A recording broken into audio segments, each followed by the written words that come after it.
সুন্দর, চারিদিকে সবুজ আর সবুজ।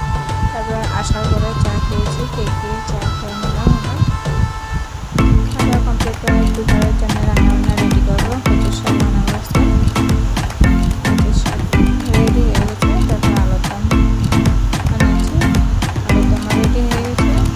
আর দুপুরে খাওয়া দাওয়া করবো আজকে কচুর শাক আর আলুর দম নিয়ে আসতে দুপুরে খাওয়া দাওয়া। দুপুরে আলুর দমটা দারুণ টেস্টি হয়েছিল, কচুর শাকটা।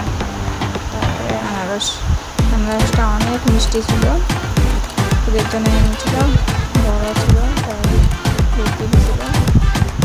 রুটিটা আমরা সবাই খেয়ে নিলাম, দারুণ টেস্টি ছিল, অনেক মিষ্টি। তারপরে মালা প্যাকেটিং করছি, দেখুন মালাগুলি এনেছি আর প্যাকেটিং করে নিলাম। মালাগুলি কেমন হয়েছে কমেন্ট করে জানাবো।